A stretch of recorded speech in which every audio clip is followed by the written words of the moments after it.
Saya adalah jutaan tahun bumi ini dibuat, ada, Kenapa Tuhan? semesta ini ada. Kenapa Tuhan tidak pernah muncul satu kali pun? Bagus. Saya suka pertanyaan kritis semacam ini ya. Pertama, Tuhan itu seperti yang tadi kita katakan, dia itu berbeda dengan alam. Alam itu terbatas, Dok. Saya dengan dokter, kursi ini, meja ini, berbagai belajar.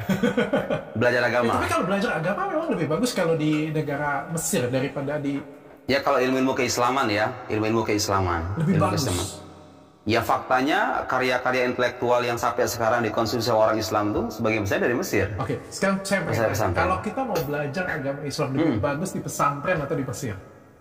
Ya pesantren itu kan tahapan awal, nggak bisa orang uji langsung ke Mesir. Itu pesantren itu kita diajarkan ilmu keislaman dasar ya, ilmu keislaman dasar, bahasa Arab. Harus ada pembekalan dasar dulu, nggak bisa langsung uji-uji ke Arab. Sama, beda? Ya, Levelnya beda? ya level. Pastinya kan pengetahuan itu ibarat naik tangga kan. Kita naik tangga satu dulu, kemudian yang kedua, ketiga. Gak bisa langsung loncat. Kalau loncat itu kedebrus ke bawah kan pada akhirnya. Tapi kurikulumnya bedakah atau bagaimana tuh? Ya secara umum ilmu keislaman sih ya sama. Cuman pembahasan, perincian, metodologi, kemudian isu-isu yang dibahas, tema-tema, ada pengembangan pastinya kan. Setiap level kan masing-masing ada concernnya yang berbeda satu sama lain. Lebih maju dan lebih... Kayak gini misalnya, dulu kalau misalnya kita waktu di pesantren hanya diajarkan Tuhan itu ada, Nabi Muhammad itu Nabi. Nah ketika kuliah kita diajarkan argumentasi, bagaimana membuktikan secara rasional, secara keilmuan maksudnya, bahwa Tuhan itu benar-benar ada, valid, argumen ini benar-benar valid, argumen itu sendiri apa, bagaimana cara nyusunnya. Ini kan sebetulnya dipelajari ketika kita sudah masuk jenjang mahasiswa kan. Ketika waktu jadi santri kita ya dasar-dasar aja. Ya udah, lu percaya aja. Iya. Kemudian saya balik 2019, balik lagi ke Mesir setahun setengah untuk melanjutkan S2. Jadi saya baru balik dari Mesir 2023 sebetulnya. Setahun yang lalu. Baru setahun ya? Iya. Dan viral gara-gara debat dengan gara-gara itu, gara-gara YouTube.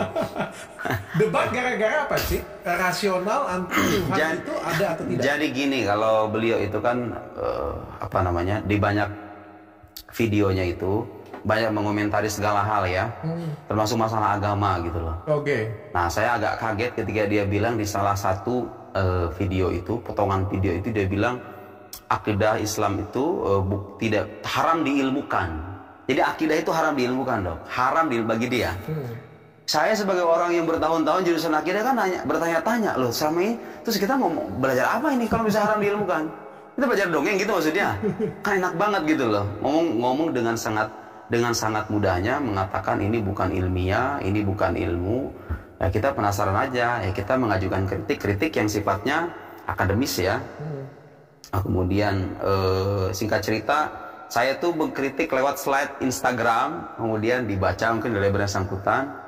Jadi dia mengajukan tantangan, ngajakin debat. Ya sudah, dia ngajakin masa kita tolak ya kan? Ya sudah, terjadilah perdebatan itu. Nah akar atau titik persoalannya itu, jadi kalau misalnya kita berkeyakinan itu, ada landasannya apa enggak sih? Nah, banyak orang di luar sana kalau misalnya berkeyakinan dalam beragama itu sifatnya subjektif saja. Ya udah saya terima aja. Kepercayaan subjektif saja. Tapi ini bisa diilmiahkan? Diilmiahkan dalam arti dibuktikan secara rasional. Dibuktikan secara rasional dan bersandar pada ilmu yang valid gitu loh. Jadi saya juga mengoreksi itu. Bahwa istilah ilmiah itu nggak selamanya identik dengan pengetahuan empiris ya. Pengetahuan indrawi, observasi indrawi. Jadi kita itu nggak mengingkari ilmu-ilmu saintifik, penelitian saintifik itu pengetahuan yang sah, pengetahuan yang valid. Cuma kita ingin menegaskan bahwa pengetahuan yang valid itu nggak selamanya bersifat indrawi. Ada pengetahuan yang sifatnya rasional. Tanpa kita pergi ke laboratorium, orang semuanya udah sepakat gitu dengan keabsahan pengetahuan itu. Maksud saya akidah Islam itu logik ya. Logik, punya landasan rasional, dan pengetahuan rasional itu kalau kita belajar filsafat, itu pengetahuan ilmiah karena dia melandasi pengetahuan empiris itu sendiri gitu loh. Jadi nggak fair kan kalau misalnya kita katakan pengetahuan empiris, pengetahuan ilmiah dan kita sepakat, sementara yang melandasinya kita nafikan keilmiahannya. Gimana ceritanya? Itu menjadi landasan. Nah, jadi dalam Islam itu saya selama bertahun-tahun belajar di Fakultas Usuluddin itu tidak mengenal tuh namanya dogma dalam arti sesuatu yang diyakini buktinya kagak ada gitu loh. Justru dalam Islam itu dok, kita itu berkeyakinan harus selalu berlandaskan pengetahuan. Makanya dalam tradisi keislaman itu ada perselisihan di kalangan para sarjana muslim. Kalau orang beriman asal ikut-ikutan doang, diterima nggak imannya? Sebagian tuh mempersoalkan loh imannya orang ikut-ikutan itu. Kenapa? Karena dia imannya nggak berlandaskan pengetahuan. Oke. Nah masalahnya sekarang sebagian orang Islam sendiri karena nggak mengetahui itu. Taunya kalau iman itu ya percaya aja. Nggak bisa begitu. Dalam Islam itu saya sudah paparkan bukti-buktinya kan. Dan perdebatan itu di buku-buku juga saya sudah banyak mengupas itu. Punya landasan-landasan rasional dan bisa kita uji bersama. Ini kata kuncinya, bisa diuji bersama. Mau itu berkaitan dengan ketuhanan, kenabian, hal-hal gaib itu bisa diuji bersama. Saya nggak nonton secara full. Tapi saya tanya lagi di sini. Bagus, ya. bagus. Saya tanya di sini lagi. Kalau memang Tuhan itu ada, buktikan. Baik. Untuk membuktikan suatu objek, kita harus menentukan terlebih dulu. Objek ini bersifat indrawi atau non-indrawi. Fair nggak?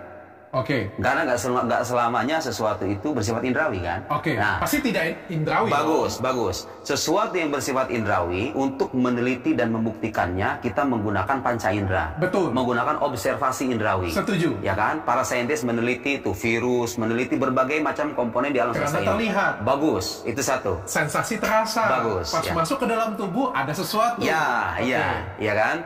Nah, menyangkut Tuhan, sekarang kita tanya bersama, Tuhan ini bersifat indrawi atau non-indrawi? Tidak. Non-indrawi. Untuk membuktikannya, mau tidak mau, kita menggunakan rasionalitas. Kenapa? Karena Tuhan ini wujudnya metafisik, artinya non-fisik ya. Secara otomatis, argumen yang dikemukakan harus menggunakan hukum metafisika. Hukum metafisika yang banyak digunakan oleh para teologi itu hukum kausalitas, hukum sebab akibat. Dokter percaya nggak dengan saya bahwa setiap akibat itu pasti ada sebabnya? Percaya. Bagus. Ini common sense kan? Semua orang ateis yang normal otaknya gitu ya. Orang Muslim, orang Kristen, orang Konghucu, semuanya sepakat di mana ada akibat pasti ada sebab. Sekarang pertanyaan dasarnya ini, ketika alam ini dikatakan bermula, alam ini bermula, ada awalnya kan? Apa sebab utama di balik itu? Apa sebab utama di balik keberadaan alam semesta? Itu pertanyaan yang logis loh. Pertanyaan yang logis. Karena bagaimanapun sekarang kalau saya melihat bangunan, anggap ini dulu tanah kosong ya, bangunan ini nggak ada. 2 tahun kemudian saya melihat ada bangunan. Tadinya tanah kosong. Logis nggak kalau saya tanya, bangunan ini siapa yang buat? Logis dong. Kenapa? Logik dong. Kenapa? Tadinya tidak ada, kemudian ada. Siapa yang buat? Bagus. Kenapa dibuat? Logik dong kita berpikir. Terlepas saya melihat atau tidak yang buat bangunan ini, logik saya mengatakan pasti ada yang buat. Bagus. Karena kenapa saya perlu mengatakan demikian? Karena banyak orang di luar sana meragukan keberadaan Tuhan dengan alasan nggak bisa dilihat. Sesuatu yang tidak bisa dilihat bukan berarti nggak ada kan? Saya sepakat. Saya disclaimer dulu ya. Bahasan ini sebenarnya pernah kita bahas di download ya. Itu pas tahu download? Iya. Tapi saya nggak sempat ngelihat acara aku dengan Ustadz Felix. Karena kita memang pengen belajar Islam di sana. Ini jadi bagian pertanyaan. Jangan bilang saya mengulang pertanyaan karena ada bagusnya lah belajar mengulang ya pertanyaan-pertanyaan. Dan ini juga pertanyaan kadang-kadang bukan pertanyaanku. Kadang-kadang kita ngambil pertanyaan banyak orang dan ilmiah pulang mewakili pertanyaan orang. Mewakili pertanyaan. Kadang-kadang bukan pertanyaan. Jadi jangan dibilang nanti aku bebal ya. Pak Ustadz, bagaimana kalau dunia ini terjadi, bumi ini terjadi, apa adanya? Tidak ada sekonyong-konyong gitu ya. Kan kalau kita ngomongin secara sains ada teori Big Bang dan terjadi jutaan tahun bergerak, dan bagaimana jika manusia itu adalah bagian dari perjalanan kehidupan tersebut karena berjuta-juta tahun sebelum manusia kehidupan itu sudah ada. Dan berjuta-juta tahun kemudian baru ada manusia, dan kita tidak ada yang tahu setelah manusia ini apakah ada zaman berikutnya setelah manusia. Sedangkan yang kita ketahui bahwa Al-Quran atau agama itu adalah untuk manusia. Kita jawab satu-satu ya. Siap. Nanti kalau bisa ada yang miss, tolong langsung diingatkan. Bagi yang pengen mengingat, silakan nonton. Jadi pertama kita buktikan apakah pencipta ini beneran ada atau enggak. Saya tidak memungkiri penjelasan saintifik terkait bagaimana alam bermula, ya. Soal bagaimana ini dijelaskan oleh sains. Itu ranahnya sains. How it begin. Bagaimana dia bermula itu. Itu ranah sains kan. Saya nggak mengingkari juga kalau ada bukti-bukti yang valid gitu kan. Sebagai orang beragama nih. Tapi yang kita pertanyakan adalah apa sebab utama di balik itu. Itu kan pertanyaan logis. Kenapa saya katakan logis? Karena alam ini kan bisa jadi ada, bisa jadi nggak ada. Bener nggak? Betul. Iya kan? Dia itu kan nggak harus ada. Ini bisa jadi ada. Anggaplah sekarang 2 timbangan yang setara kayak gini. Manakala dia ada, berarti kan ada sisi yang terberatkan nih. Nah, kalau saya sering memberikan ilustrasi dengan timbangan. Timbangan di pasar, kalau kita lihat setara, tiba-tiba begini, pasti ada sesuatu di baliknya kan? Oke. Bagus. Artinya kita menanyakan sebab utama, first cause. Iya. Menanyakan sebab utama. Nah, siapa yang jadi sebab utama ini? Pastinya bukan alam. Karena nggak mungkin ada sesuatu menjadi penyebab bagi dirinya sendiri. Sebab itu pasti sesuatu yang lain. Kayak sekarang misalnya Dr. Richard punya orang tua. Itu kan dua hal yang berbeda kan? Orang tua dengan kita. Kita disebabkan, kita menjadi akibat, orang tua kita menjadi sebab, ya kan? Gak mungkin kan dikatakan Dr. Richard menjadi sebab bagi dirinya sendiri. Atau jam tangan ini menyusun dirinya sendiri, menjadi sebab bagi dirinya sendiri. Yang buat jam tangan ya beda dengan jam tangan dong. Kan logiknya begitu. Pada akhirnya dengan penalaran semacam ini kita akan sampai pada kesimpulan haruslah alam ini diciptakan oleh satu entitas atau satu wujud yang tidak disebabkan oleh yang lain. Karena kalau misalnya silsilah kausalitas atau sebab akibat ini nggak berakhir, alam ini nggak bakal ada loh. Saya iakan. Saya langsung lompat ke pertanyaan. Setelah jutaan tahun, andai kata Tuhan itu ada, kenapa tidak pernah menampakkan diri? Bagus. Kenapa Tuhan tidak menampakkan diri? Kalau presiden itu adalah pemimpin suatu negara. Tapi kita sepakat dulu nggak Tuhan ada nih? Tadi sudah bilang. Sepakat ya. Kita sepakat dulu. Masalahnya orang di luar sana banyak orang mempertanyakan lanjutan tuh. Gak puas dengan pertanyaan semacam ini, dengan penjelasan semacam ini. Dia suka nanya, yang mengadakan Tuhan siapa kalau begitu? Ada jawabannya. Nggak usah saya. Kita harus yang menciptakan Tuhan ya? Iya, kita harus tegaskan setegas-tegasnya. Agak lain memang. Iya. Siapa Pak? Nah, untuk menjawab pertanyaan semacam ini, kita perlu menganalisis pertanyaannya terlebih dulu. Sebenarnya pertanyaan ini mengandung kecacatan logis. Kenapa? Karena dia menanyakan sesuatu yang tidak mungkin tercipta. Menanyakan keterciptaan sesuatu yang tidak mungkin tercipta gitu loh. Tuhan itu kan sesuatu, kalau diciptakan namanya kan bukan Tuhan, namanya ciptaan dong. Kok bisa ada menanyakan siapa yang menciptakan Tuhan? Terus saya ingin memberikan ilustrasi yang sangat sederhana. Anda bisa lihat kamera ini. Anggap sekarang misalnya silsilah sebab akibat. Tadi kan saya bilang silsilah sebab akibat ini kalau nggak berujung, alam ini nggak bakal ada. Sekarang kalau bisa saya katakan kepada kamera ini jangan dinyalakan kecuali setelah kamera yang ini. Kamera ini jangan dinyalakan kecuali setelah kamera yang ini. Yang ini jangan dinyalakan sampai tidak ada ujungnya. Ada kamera yang nyala nggak pada akhirnya? Ada kamera yang bisa nyala nggak? Kalau saya gantungkan terus-menerus begitu, nggak ada ujungnya. Ini nggak boleh nyala kecuali setelah ini. Ini nggak boleh nyala kecuali setelah ini.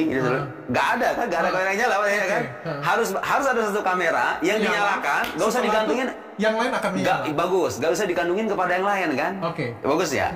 Nah, itu logika paling sederhana untuk mengatakan bahwa silsilah sebab akibat di alam semesta itu harus berakhir pada satu wujud yang dia nggak disebabkan oleh yang lain. Nah itulah kita dalam bahasa agama disebut sebagai Tuhan. Karena kalau Tuhan diciptakan lagi, yang ciptaan namanya bukan Tuhan dong kalau diciptakan. Pertanyaan saya adalah jutaan tahun bumi ini dibuat, ada, semesta ini ada, kenapa Tuhan tidak pernah muncul satu kali pun? Bagus, saya suka pertanyaan ketiga semacam ini ya. Pertama, Tuhan itu seperti yang tadi kita katakan, dia itu berbeda dengan alam. Alam itu terbatas dong. Saya dengan dokter, kursi ini, meja ini, berbagai hal yang kita saksikan di alam semesta itu memiliki keterbatasan, memiliki dimensi. Kalau Tuhan itu menampakkan dirinya di alam, Tuhan terbatas dong pada akhirnya. Iya dong. Kalau Tuhan itu menampakkan dirinya, wujud aslinya ke manusia, Tuhan itu berarti tunduk pada dimensi alam dong. Padahal dia menjadi terbatas. Saya mau nanya sekarang, sesuatu yang terbatas itu layak nggak sih disebut sebagai Tuhan? Karena kan bagaimanapun wujud Tuhan itu wujud yang sempurna. Dia kan nggak bergantung sama yang lain tuh. Kalau kita kan bergantung sama yang lain nih. Kursi ini bergantung kepada yang buat. Kemudian meja ini ada yang buat. Hampir semua. Semua yang ada dalam semesta itu wujudnya bergantung kepada yang lain. Wujud Tuhan nggak bergantung kepada yang lain. Berarti kan sempurna dong wujudnya. Itu menurut persepsi kita kan. Tapi kan Tuhan sebenarnya bisa muncul dalam bentuk sempurna dalam pemikirannya dia sendiri. Sempurna bagi kita kan berbeda sempurna bagi Tuhan. Tapi ketika masuk ke dalam dimensi alam, dia akan tunduk pada dimensi alamiah. Bagaimana dia akan terbatas kan pada akhirnya. Bagaimana jika tapi dia mampu kan melakukan itu? Nah, sangat mampu dong pasti melakukan itu. Mampu dalam hal apa? Melakukan muncul, karena kan ini kan semua barang ciptaan dia. semua ini adalah di bawah ciptaan dia, gitu kan. Artinya dia walaupun menurut tadi sempurna, dia akan mampu untuk muncul menunjukkan diri bahwa apa sih yang kalian perdebatkan? Inilah aku yang menciptakan kalian semuanya. Saya rasa kalau dengan seperti sekali lagi ya, aku orang beragama, aku orang yang percaya. Iya, saya paham. Saya cuma berlogika saja. Tapi kalau misalnya Tuhan itu muncul seperti ini, itu gak bakal ada, gak bakal ada orang ateis gitu ya. Itu semuanya beriman semuanya. Tapi dunia gak seru loh kalau kayak gitu tuh. Gak ada perdebatan saya dengan guru gembul loh kalau kayak gitu tuh. Iya kan? Gak seru loh, peradaban tuh gak akan muncul semegah itu loh. Dan dia keluar nih, semua dari Amerika sampai Alaska sampai Indonesia semuanya bisa lihat apa sih yang kalian debat. Iya, jadi makhluk dong pada akhirnya Tuhan itu kalau masuk ke dalam alam. Dia di langit itu. Dimensi. Iya, bagaimanapun segede apapun dia, kalau masuk ke langit, masuk ke bumi dan langit, dia menjadi bagian dari alam. Atau muncul di TV. Logik kita itu begini. Nonton tiba-tiba TV ganti. Iya. Ada jawaban lain. Saya kira itu salah satu hikmahnya apa? Supaya manusia itu jujur dengan rasionalitasnya masing-masing. Tuhan tuh menguji. Jadi gini, ada ayat dalam Al-Quran, kalau Tuhan itu mau, Tuhan itu bisa membuat semua manusia beriman. Walau sya'a rabbuka la amana man fil ardi kulluhum jami'a. Kalau seandainya Tuhan itu mau, niscaya semua yang ada di atas muka bumi ini beriman semuanya. Kalau Tuhan mau. Tapi kan Tuhan tidak menghendaki itu, kenapa? Pertama, Tuhan itu menghendaki kita sebagai makhluk yang bebas, bisa memilih. Kita punya akal, kita punya nurani, kita punya panca indera, kita dibekali bekal. Dengan bekal itu Tuhan ingin kita menjemput pilihan kita masing-masing. Yang mau beriman silahkan beriman, yang mau kafir silahkan kafir. Tapi Tuhan itu dengan kesempurnaannya, rahmatnya, kasih sayangnya, dia mengutus manusia-manusia pilihan yang kita sebut sebagai nabi. Nabi ini sebagai bimbingan, sebagai pembimbing umat manusia. Supaya dia mengenal Tuhannya, supaya dia berjalan di atas jalan yang diridhoi oleh Tuhannya dan seterusnya. Tapi setelah Nabi menjelaskan, Nabi itu nggak dipaksa untuk beriman loh. Coba sekarang saya tanya sama dokter, mana yang lebih mulia? Mana yang lebih mulia? Manusia disetting sebagai makhluk yang bebas dan konsekuensinya ada orang beriman, ada orang kafir. Dengan kita disetting jadi benda mati semuanya. Mana yang lebih mulia? Mana yang lebih menjanjikan untuk peradaban umat manusia nih? Dengan kebebasan atau kita jadi benda mati semuanya? Kan bisa saja, memang bisa saja Tuhan tuh menjadikan manusia beriman. Tentu tidak dengan cara seperti yang tadi kita bayangkan ya, muncul di alam, kemudian tanpa Tuhan muncul pun, kalau Tuhan mau dia bisa buat beriman semuanya. Tapi Tuhan menguji manusia. Dengan cara begitulah kehidupan akan bermakna, ya kan? Ada pilihan-pilihan beragam tuh. Ada orang yang bermaksiat, ada orang taat, ada orang mukmin, ada orang kafir. Manusia diuji dengan pilihannya masing-masing dan kelak akan bertanggungjawabkan pilihannya masing-masing itu. Dengan rasionalitas, dengan hati nurani, panca indera, Anda bisa bertanya, Anda bisa berpikir. Itu membuktikan Tuhan itu ada ya. Coba kalau misalnya nih ya, seperti yang saya ceritakan tadi, ternyata manusia itu adalah bagian dari kehidupan ini. Ternyata setelah manusia nanti ada suatu perputaran kehidupan yang lain setelah manusia. Kan dulu kan zamannya dinosaurus nih. Virus, bakteri, lalu dinosaurus, ya kan? Tiba-tiba Homo sapien, peradaban manusia sekarang. Dan ke depan, kalau peradaban manusia itu tidak ada lagi dan kehidupan tetap ada, tapi bukan manusia, apakah itu menandakan bahwa tetap menandakan Tuhan itu ada? Iya, karena begini, tidak adanya dalil itu artinya bukti ya, penunjuk. Tidak adanya penunjuk itu bukan berarti menafikan sesuatu yang ditunjuknya. Saya berikan contoh sederhana untuk logika semacam ini. Sekarang kalau misalnya di ruangan ini ya, kita mendengar suara orang bicara. Akal kita menyimpulkan apa? Ada orang di dalam ruangan, ya kan? Saya di luar ruangan, kemudian saya menyimak suara di balik ruangan ini, di dalam ruangan ini. Akal saya menyimpulkan di ruangannya ada manusia, ada orang. Artinya suara itu menjadi penunjuk akan adanya manusia di dalam, betul nggak? Saya mau nanya sekarang, kalau suaranya nggak ada, bisa nggak kita jamin kalau di dalamnya nggak ada manusia? Belum tentu. Bagus. Tidak adanya bukti bukan berarti menafikan sesuatu yang ditunjuknya. Itu kalau dalam terminologi atau dalam istilah para logikawan Arab, ada muddalil la yastalzim adamal madlul. Saya beri contoh lagi. Kalau misalnya di suatu rumah kita melihat adanya asap, menyimpulkan apa? Ada api dong di dalam. Tapi saya mau nanya, kalau nggak ada asap, apa artinya apinya nggak ada? Apinya bisa jadi ada kan? Iya. Buktinya nggak ada gitu, paham nggak? Boleh jadi ada api tapi nggak berasap. Jadi andai kata alam ini nggak ada, itu nggak bisa dijadikan alasan mengatakan Tuhan tidak ada gitu loh. Karena alam ini menjadi bukti. Sekali lagi, tidak adanya bukti atau sesuatu yang menunjuk bukan berarti tidak adanya sesuatu yang ditunjuknya. Ya, logik kan? Pak Ustadz, saya pengen tanya, Tuhan itu ada berapa? Satu. Kenapa agama itu banyak? Bagus. Saya jawab, mau jawabannya gampang atau jawabannya agak susah? Gampang aja. Bagus. Agama itu ada banyak karena bagaimanapun ketika Tuhan menciptakan. Jadi gini, dalam jawaban Al-Quran, para nabi itu pada hakikatnya datang dengan satu agama. Jadi Tuhan itu hanya, ini kita mengklaim ya, bisa dipertanyakan klaim ini. Tahap selanjutnya ya, kalau misalnya tidak terima dengan jawaban bahwa agama itu yang diturunkan Tuhan hanya ada satu. Ya, saya mengklaim dan saya bisa membuktikan nanti bahwa agama yang Tuhan turunkan itu hanya ada satu. Para nabi itu semuanya datang dengan satu agama, namanya Islam. Mereka itu berbeda-beda dalam syariatnya, dalam aturannya, tapi akidahnya satu.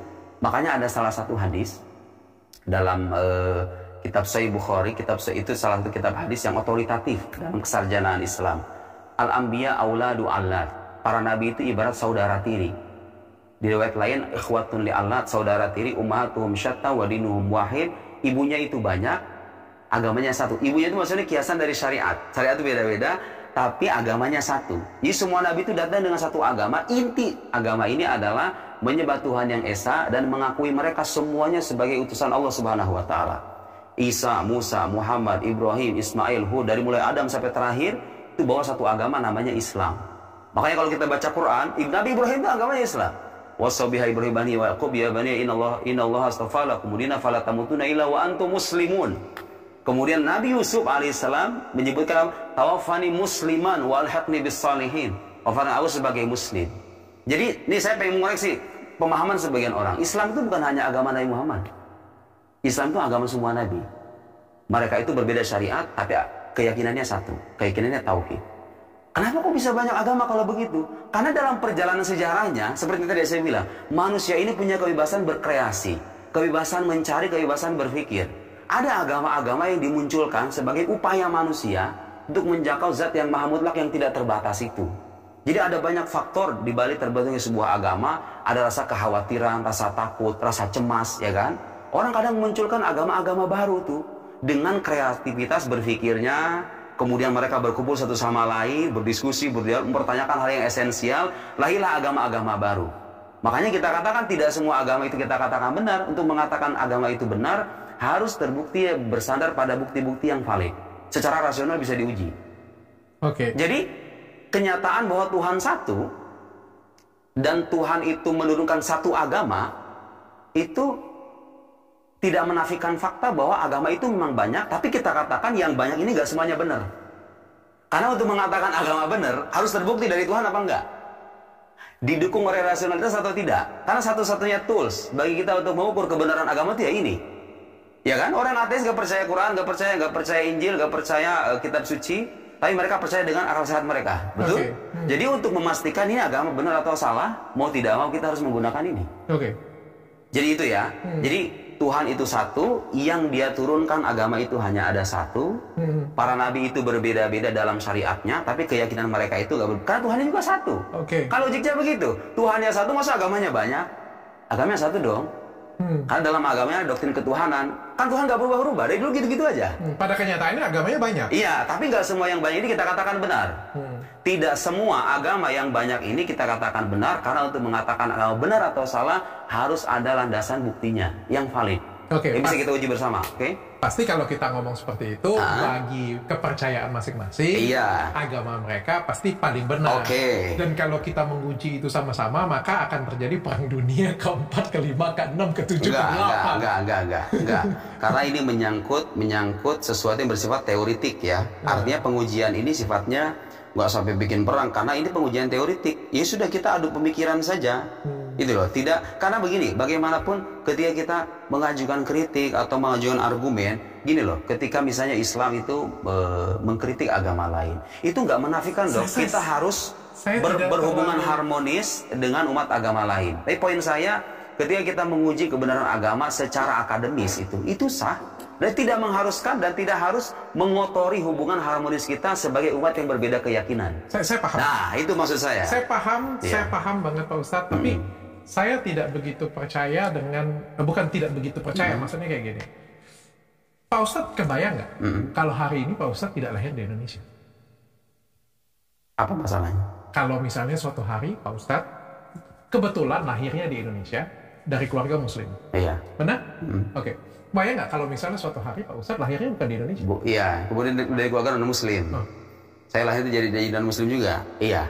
Sebagian dari agama di Indonesia. Bagus.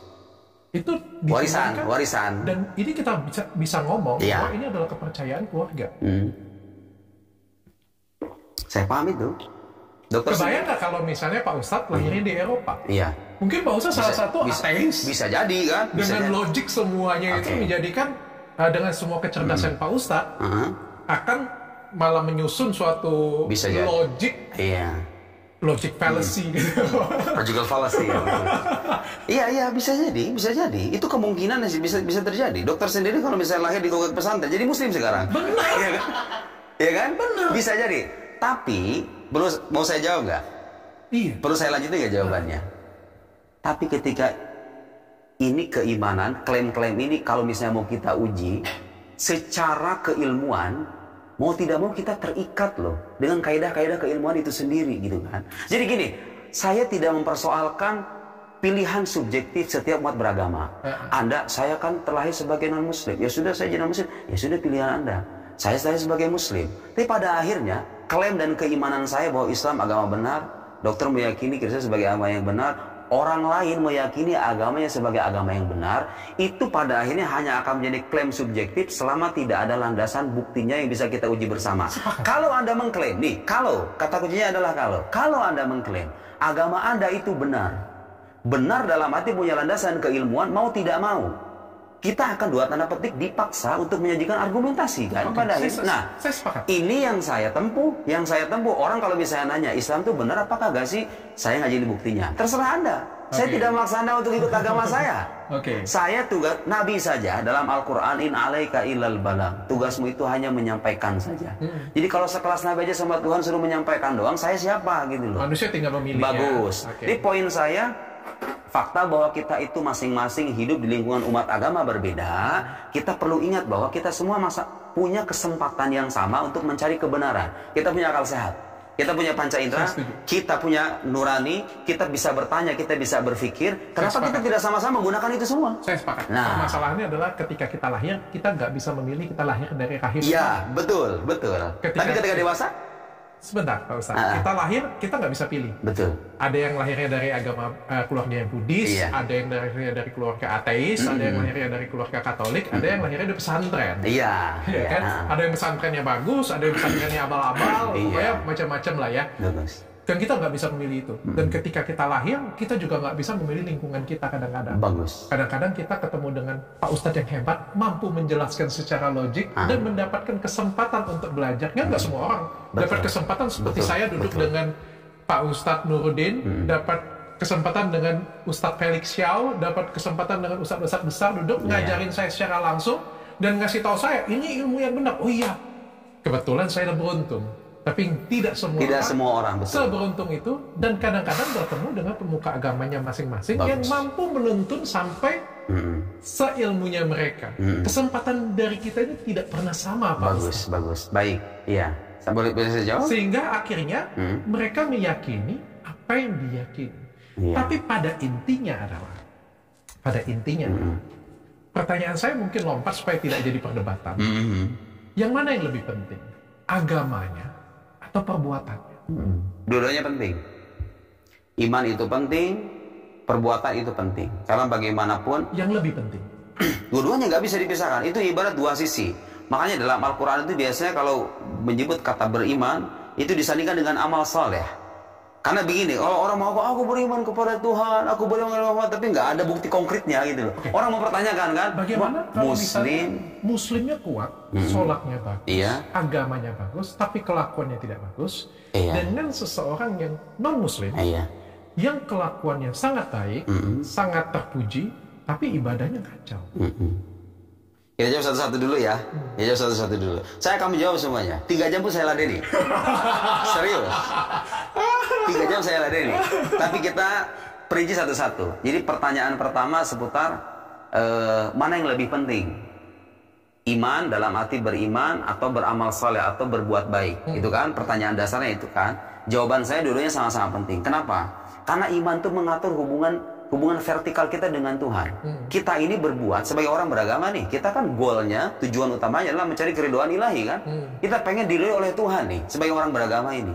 Karena bagaimanapun kehidupan kita nggak berhenti sampai di sini doang. Justru agama itu memandang ini kehidupan sebentar doang, sementara doang. Nanti di akhir kita akan diberikan reward oleh Tuhan itu. Ini Anda sudah berbuat ini, balasannya ini, berbuat ini, balasannya ini. Otomatis di balik perbuatan harus ada keimanan yang tepat dong. Karena bagaimana kita kan menyembah Tuhan nih. Pandangan Anda dan keyakinan Anda tentang Tuhan itu sudah benar atau belum? Kan itu penting dipertanyakan. Karena bagaimanapun kita berbuat untuk Tuhan kan. Nah, itu satu, keimanan. Bahkan dalam Islam, iman itu ya fondasi dari keberagamaan. Kita sholat, menyembah Tuhan. Tuhan Anda kenal atau tidak? Keimanan Anda sudah kepada Tuhan sudah sesuai dengan apa yang Tuhan inginkan atau tidak? Sesuai dengan ajaran Muhammad atau tidak? Kan itu. Nah, setelah kita beriman, agama menuntun baru setelahnya. Melengkapi dan menyempurnakan keimanan itu dengan amal perbuatan yang menunjukkan kejujuran iman kita. Jadi kalau Anda mengaku percaya sama Tuhan, Tuhan maha pemberi rezeki, nggak usah takut miskin dong. Kan Tuhan memberi rezeki, tugas Anda berusaha saja. Kalau Anda tahu Tuhan itu maha penjaga, ya Anda nggak usah takut berlebihan sama makhluk dong. Gitu loh, kira-kira. Kalau Anda percaya betul bahwa Tuhan itu maha adil, Anda jangan melakukan kezaliman dong. Nanti Tuhan akan mengadili Anda, gitu loh. Jadi itu nggak bisa dipisahkan dalam konteks kehidupan beragama, saya kira. Keimanan itu penting karena bagaimanapun itu adalah hubungan vertikal kita dengan Tuhan. Perbuatan baik juga penting itu karena itu menunjukkan hubungan baik kita dengan sesama makhluk Tuhan. Jadi saya nggak setuju dengan orang mengatakan yang penting berbuat baik aja, imannya nggak penting. Lo Anda berbuat baik buat siapa? Kalau orang ateis mungkin oke. Kita sebagai orang beragama, Anda berbuat baik untuk apa? Oh, saya sudah mendapatkan kebahagiaan. Tapi Tuhan menjaga kebahagiaan lebih tinggi loh ketimbang kebahagiaan yang sekarang. Nah, dokter percaya sama alam akhirat apa enggak? Sama hari pembalasan percaya enggak? Nah, kalau nggak percaya kita diskusiin dulu. Tapi kalau hari pembalasan itu benar-benar ada, maka mau tidak mau kita nggak bisa mengesampingkan pentingnya keimanan. Karena bagaimanapun di hari pembalasan itu kita akan ketemu sama Tuhan. Pertanyaan dasarnya adalah ketika kita hidup di dunia ini punya keimanan yang tepat nggak tentang Tuhan itu? Harus bisa. Beriman dengan cara yang tepat dan beramal soleh. Pertanyaan kedua, mana sekarang yang lebih baik? Apakah non-muslim yang baik atau muslim beriman yang berbuat jahat?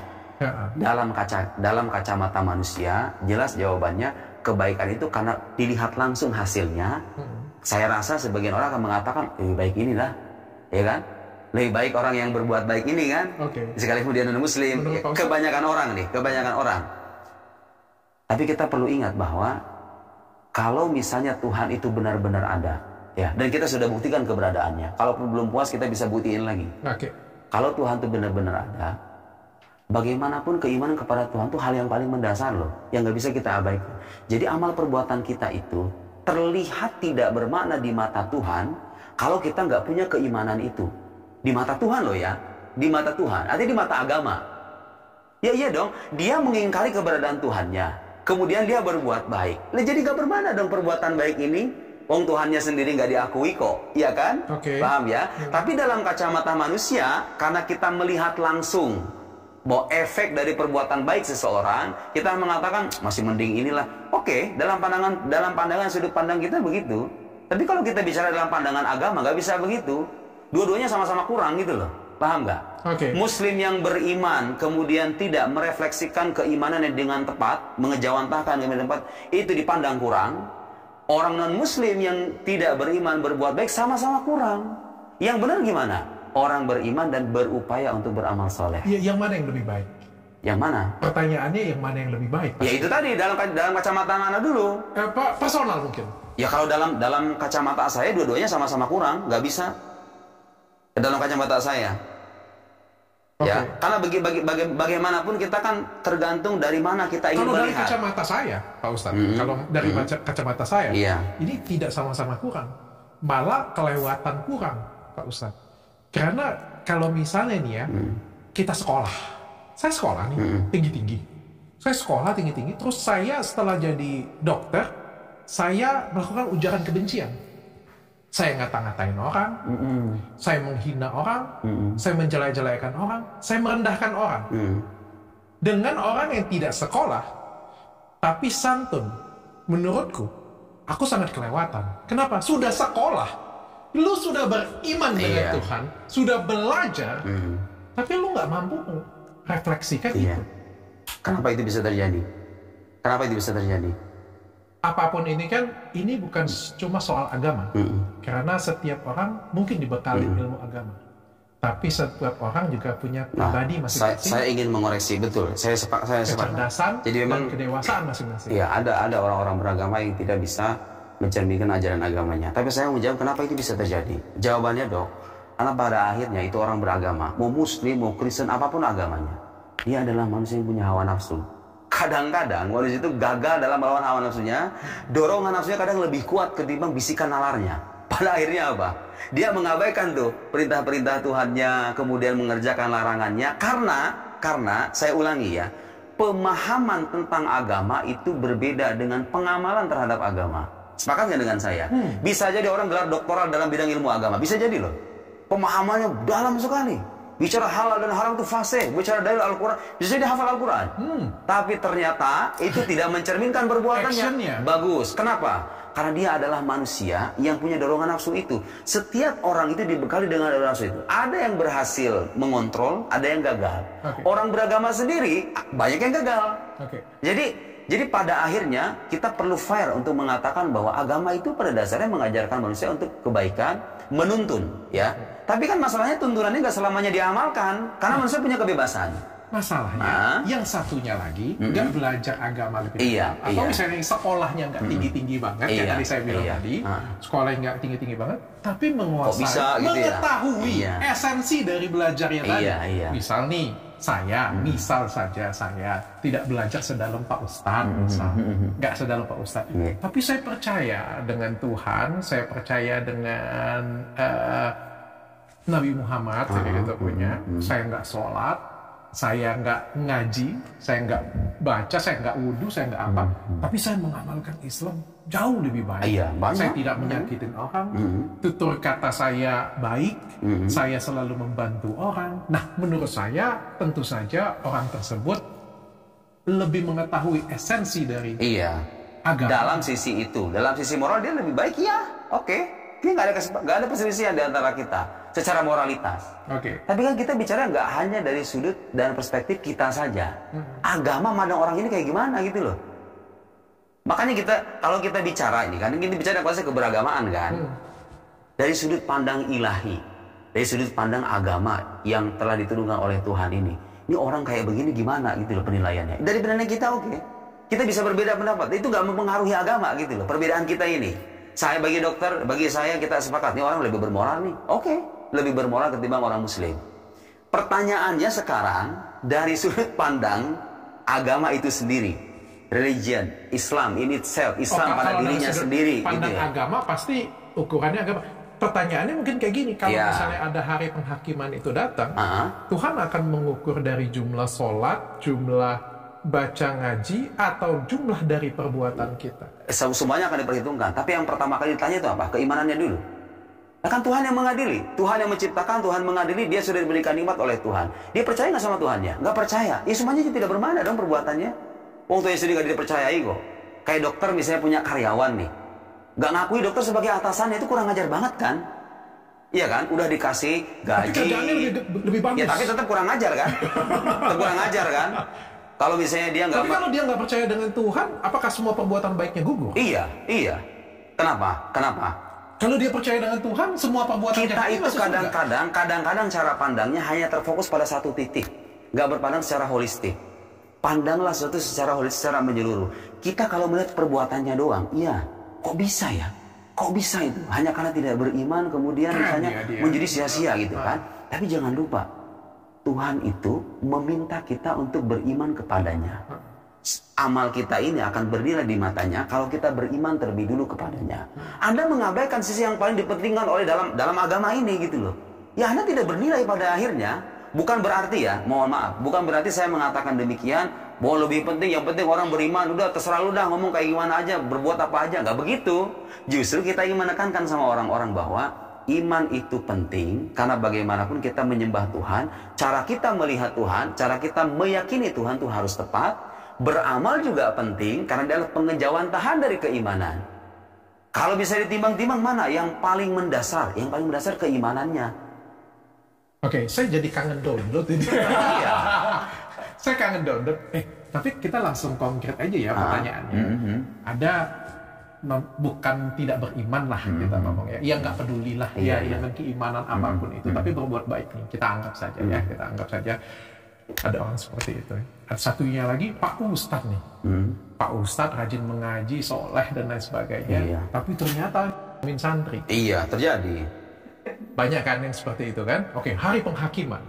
Kan surga ada berapa level, neraka ada berapa level. Kira-kira orang yang tidak beriman tapi punya kelakuan baik masuk kemana? Dan yang satunya lagi, Ustadz, sholat, ngaji, percaya Tuhan, tapi banyak santri, masuk ke yang mana? Oke. Pertama harus saya jawab bahwa menyangkut hal gaib, menyangkut hari kemudian, dalam tradisi keislaman itu kita harus bersandar pada wahyu, bukan pada selera pribadi. Oke? Karena akal saya bisa berspekulasi nih, akal dokter bisa berspekulasi. Kita kalau ikuti ego pribadi, oh, baik gua sih yang beginilah. Ini kan lebih bagus, iya kan? Kagak ada ujungnya. Menyangkut urusan gaib, menyangkut hari kemudian, alam akhirat, kalau dalam teologi itu namanya sam'iyat. Sam'iyat itu artinya hal-hal gaib yang bisa kita terima atau kita benarkan melalui wahyu. Sandaran utamanya itu adalah wahyu. Apa yang dikatakan wahyu dalam ini Al-Quran ya, dalam versi agama kita. Apa yang dikatakan Al-Quran tentang orang-orang ini? Oke, itu kan kasus per kasus tuh. Tapi saya bicara secara umum terlebih dulu. Kalau kasus, saya nggak bisa mastiin karena Tuhan yang lebih tahu kan. Saya sepakat tos dulu. Iya. Jadi saya sebagai orang beragama nggak mau so tahu gitu loh. Itu urusan Tuhan. Urusan Tuhan. Tapi kalau dari segi kita ngajar, dari segi keilmuan kita yang terbatas tetap ini, saya menekankan dalam momen saya mengajar santri, dalam saya berceramah apapun, tetap saya menekankan bahwa baik keimanan maupun amal perbuatan itu sama-sama penting. Jadi saya itu bukan tipe orang beragama, lu yang penting beriman aja, udah terserah berbuat apa, nanti diampuni sama Tuhan gitu. Enggak. Saya tidak termasuk orang berpandangan demikian. Saya juga tidak termasuk orang yang berpandangan bahwa yang penting berbaik-baik aja, agama lu nggak penting, nggak apa-apa. Agama apapun nggak penting, ya kan? Saya nggak setuju. Bagi saya pandangan yang lebih fair adalah mementingkan keduanya. Karena bagaimanapun begini, saya bilang dokter, kalau kita cuma melihat amal perbuatannya doang, memang kita akan terhenti sampai di situ.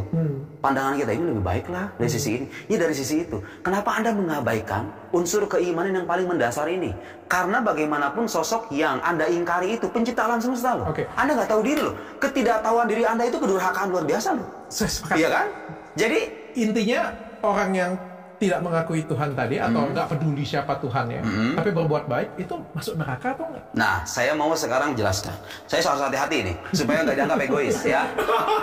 Saya nggak mau, saya bahas berdasarkan pada ilmu. Nih, adilnya Tuhan itu apa dokter? Dalam ajaran Islam nih, orang itu nggak akan disiksa kecuali setelah sampai kepadanya ajakan untuk beriman. Anggap sekarang ada orang non-muslim di pedalaman sana, dimanapun itu ya, di Kutub Utara lah misalnya. Dia nggak kenal Islam, nggak tahu. Iya, bagus. Nggak tahu apa. Bagus, nggak kenal Islam, nggak kenal Muhammad, nggak kenal Al-Quran. Nasib dia gimana? Kafir apa enggak? Enggak. Dia bukan orang kafir. Dia tidak termasuk orang yang akan diabadikan di neraka. Kenapa? Agamanya belum datang kok. Ajakan berimannya belum datang. Walaupun dia percaya yang lain. Iya, sekalipun selama agamanya belum datang. Selama ajakan beriman belum datang. Sebentar. Dia percaya yang lain dan dia tidak tahu agama. Sebentar dulu. Andai kan adil nggak? Maksud saya adil nggak? Kalau Tuhan tidak menyiksa suatu kaum, seorang manusia, kecuali setelah sampai kepadanya ajakan untuk beriman. Kemudian belum selesai sampai di situ. Andai kan dia sudah sampai kepadanya ajakan untuk beriman, tapi dia nggak bisa mikir, otaknya error, nggak bisa mencerna gitu loh. Dia juga sama termasuk orang yang akan selamat. Adil nggak itu? Iya kan, udah sampai nih ajakan Nabi Muhammad, ini Al-Quran, ini Tuhan ada, tapi dia nggak bisa mencerna. Makanya orang itu nggak akan dihukum neraka loh. Yang beneran gitu loh ya. bukan gara-gara galau gitu, frustrasi gara-gara bisnis kemudian bangkrut. Lihat keadilan agama. Bagaimana memperlakukan manusia? Saya nanti akan sampai pada kesimpulan siapa itu orang kafir sebetulnya. orang yang belum menerima dakwah itu tidak dipandang kafir, oke? Atau dia menerima dakwah tapi dia nggak bisa mikir, nggak punya alat untuk mencerna. Oke, sekarang dia bisa berpikir, sampai kepadanya ajakan untuk beriman, tapi yang digambarkan kepadanya ini nggak membuat dia menarik, dalam arti gambarannya cacat. Misalnya orang ISIS berdakwah itu, ke sono ke Kutub Utara itu misalnya. Muncullah gambaran dalam dirinya, Islam itu adalah agama yang haus darah. Itu aja gambaran Islam tentang dirinya itu, tentang Islam itu, bagi dirinya itu. Bagaimana kata para ulama, para sarjana muslim memandang orang semacam ini? Sama. Dia tidak termasuk orang kafir juga. Karena itu gambaran dakwahnya masih belum jelas.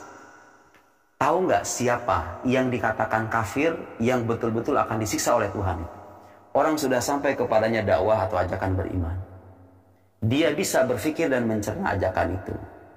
Kemudian dia tahu itu benar, dia menolak dengan kesombongan dan kepongahan. Ina dan wastikbaron. Itu orang yang nanti akan diabadikan neraka itu. Setelah apa? Setelah sudah diberikan nikmat, diberikan akal sehat, diberikan panca indera, diberikan kaki untuk berjalan, mata untuk memandang, kuping untuk mendengar, otak untuk berpikir, Anda nggak bisa menggunakan semua itu, kemudian sampai kepadanya ajakan untuk beriman dari orang yang tepat, penjelasannya benar. Anda menolak dengan kesombongan, wajar nggak itu? Wajar nggak? Wajar dong, Tuhan adil loh. Nggak berarti orang kalau misalnya di luar Islam semuanya bok, semua masuk neraka gitu. Saya bukan termasuk orang yang punya pandangan begitu. Jadi kesimpulannya orang yang tidak beriman tadi punya kelakuan baik, itu bisa masuk neraka, bisa masuk surga. Tergantung kasusnya. Dia udah mengenal Islam apa belum? Sudah ada ajakan beriman apa belum? Sudah di depan mata. Terus nggak diajarin dengan baik? Nah, bagus. Nah, sekarang saya mau nanya begini. Bukan mau nanya, saya ingin melanjutkan penjelasan tadi karena ini sangat penting. Banyak orang di luar sana nggak paham tentang persoalan ini. Tahu nggak? Kalau ada orang non Muslim, ini Gereja Al-Azhar yang ngomong. Artinya ini sosok yang otoritatif di Al-Azhar ya. Bukan ustadz yang baru lulus kemarin.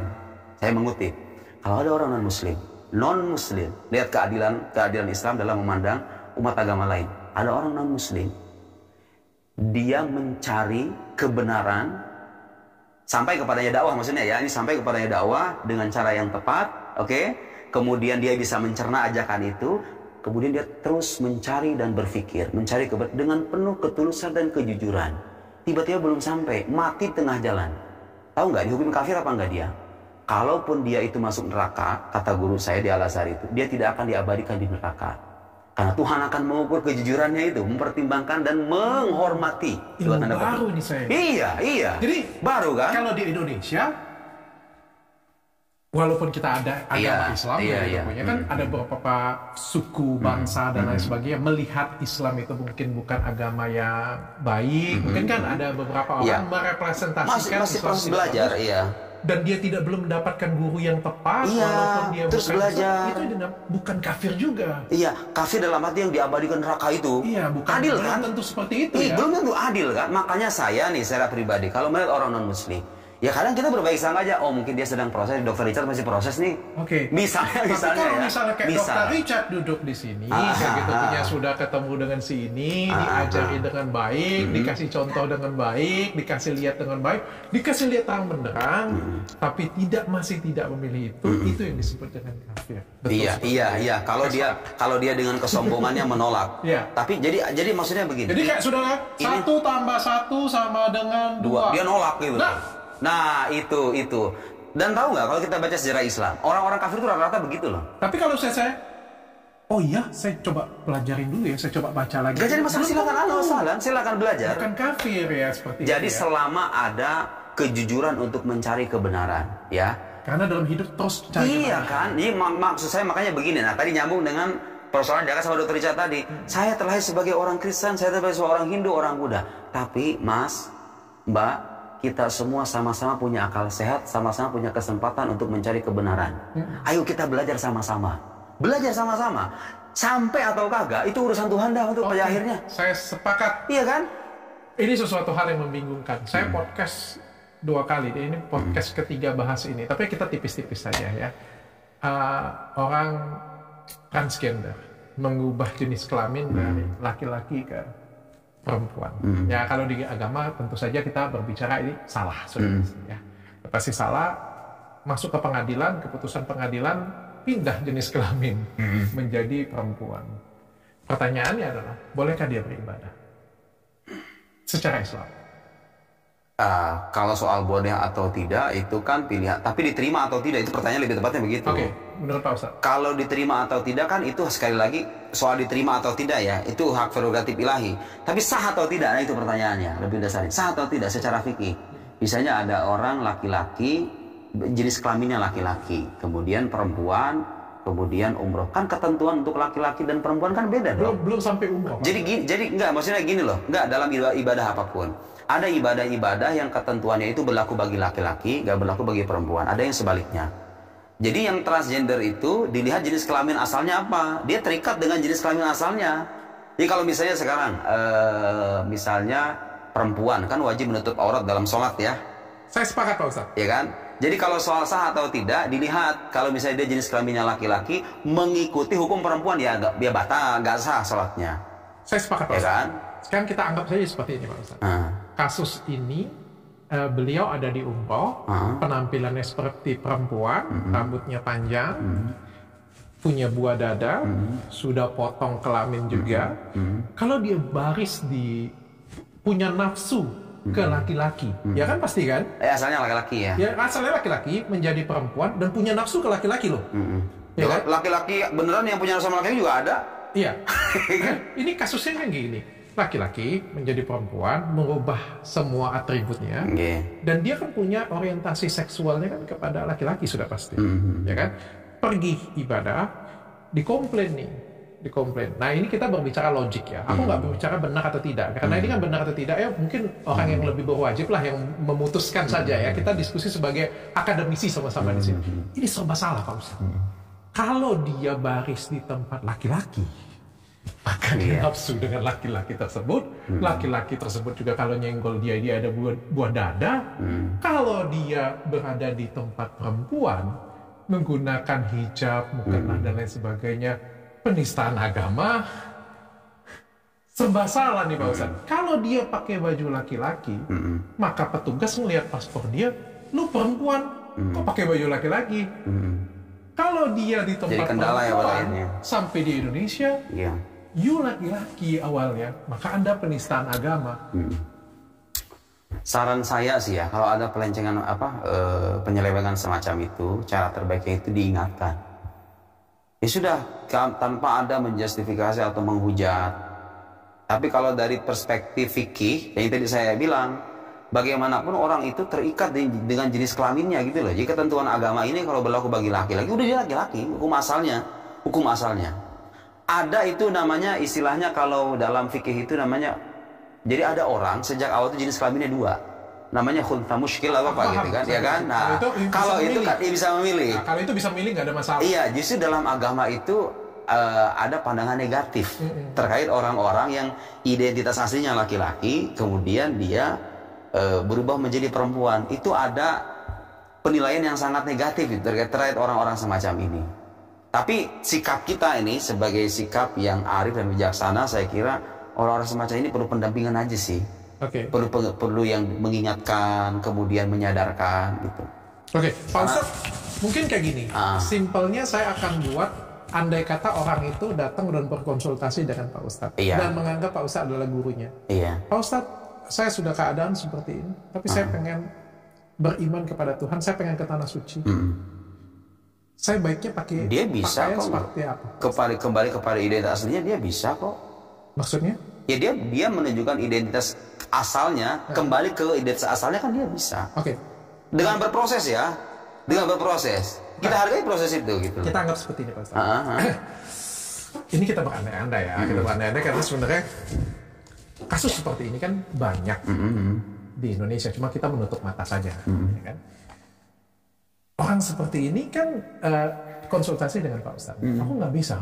Aku ngerasa jiwa aku seperti ini. Tapi paling enggak aku pengen beribadah dengan Tuhan. Pengen beribadah dengan Tuhan. Pak Ustadz menyarankan simpelnya saja. Pak Ustadz menyarankan pakaiannya ke sana dengan ihram atau secara perempuan. Ya, ibadah itu kan nggak harus selamanya ke Ka'bah. Tuhan itu nggak selamanya harus kita jumpai di Ka'bah. Kalau itu menjadi kendala bagi Anda ketika beribadah di hadapan Ka'bah, ya udah jangan ke sana dulu. Apa masalahnya gitu loh? Iya kan? Ngapain ribet-ribet supaya nggak jadi heboh supaya nggak jadi fitnah bagi orang lain. Ngapain pusing-pusing? Ya. Mas, nih dengarkan. dalam Islam itu, ibadah itu tidak selamanya terbatas pada ritual bahkan. Jadi orang bekerja itu, karyawan, pergi ke pabrik pagi-pagi, naik motor, naik mobil. Dan di kerjaannya dia mengalami masalah, kemudian dia bersabar. Itu ibadah loh dalam Islam itu. Iya.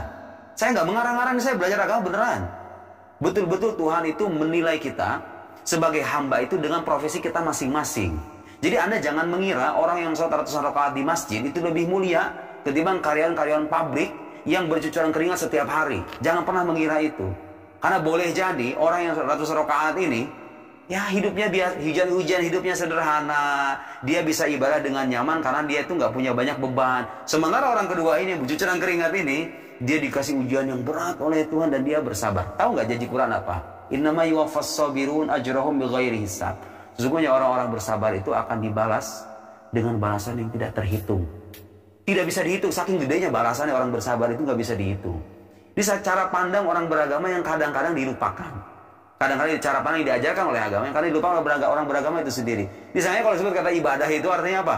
Kita sholat, kemudian kita pegang tasbih, kemudian kita baca Al-Quran. Lupa bahwa ketika Anda menjalankan profesi Anda masing-masing, Anda memantapkan tugas Anda dalam profesi itu ibadah. Kenapa? Ada hadis lain mengatakan innallaha yuhibbu min ahadikum idza amila amalan ayyutqinahu. Allah itu suka, Allah itu cinta apabila kalian itu berbuat apa saja, berbuat baik. Kalian memantapkan perbuatan kalian. Memantapkan tugas kita di posisi kita masing-masing. Saya sebagai pengajar betul-betul serius mengajar.